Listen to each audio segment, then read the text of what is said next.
C'est une grande fierté pour la Maison Hast et pour moi en tant que jeune commissaire-priseur de s'être vu confier cet important tableau. Et ce tableau pour moi, c'est un testament visuel, c'est un message laissé pour les générations futures, c'est un legs.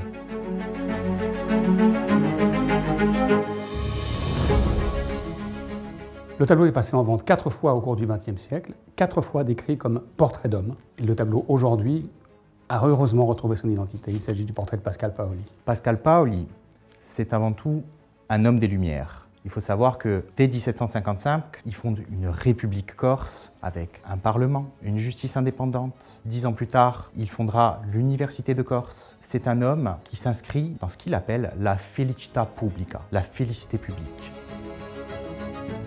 Il va considérer qu'un gouvernement n'est pas fait que pour diriger son peuple, mais il est fait aussi pour le rendre libre et pour l'élever, pour lui donner une connaissance. Personne n'allait parier sur cet homme qui n'avait aucune expertise en matière politique. C'est d'ailleurs ce que penseront les Génois lorsqu'il est élu en juillet 1755, généralissime. Il a également rédigé une constitution dont se sera inspirée la constitution des États-Unis d'Amérique. D'ailleurs, Voltaire disait, admiratif du général, « Toute l'Europe est corse ». En 1769, Paoli affronte les troupes de Louis XV à la bataille de Ponte Novo.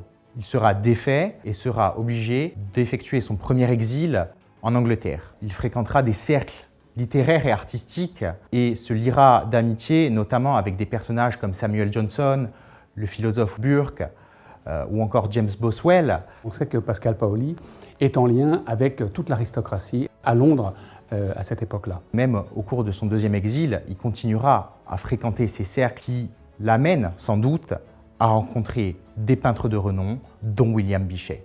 Ces peintres anglais ils sont emmenés dans un premier temps au milieu du siècle par Thomas Gainsborough, et après il y aura toute une génération avec Reynolds bien sûr, avec Richard Cosway, avec Thomas Lawrence et avec Sir William Bichet, qui signe ici un de ses tableaux les plus importants. L'art de Bichet, c'est beaucoup d'intelligence, de psychologie, mais aussi beaucoup de sobriété dans la façon de présenter ses personnages. Ce portrait de Pascal Paoli par Bichet est empreint d'un grand humanisme, et c'est un portrait non seulement psychologique, mais aussi philosophique. Et c'est caractéristique de ce que font les peintres anglais à la fin du XVIIIe siècle et au début du XIXe siècle. Bichet ne pouvait pas connaître la Corse et ne pouvait pas connaître les montagnes du Lombarduccio et la ville de Corte qui figurent ici, donc il a dû s'inspirer d'un dessin disparu de John Kent, qui a été gravé par John Brown. On voit que c'est un artiste qui est parfaitement maître de son métier de peintre. On sent l'importance qu'il a donnée à son tableau, d'abord par le format, par la prestance du personnage et aussi par l'exécution. C'est un tableau qui a quelques repentis, on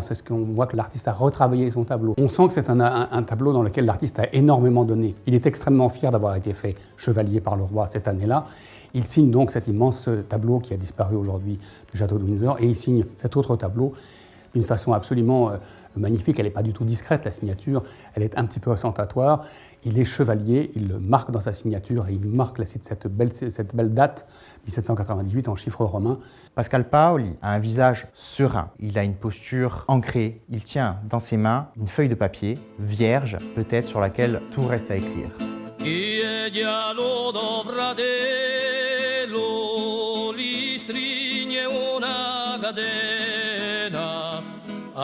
Stessa dia doia a noi dotigime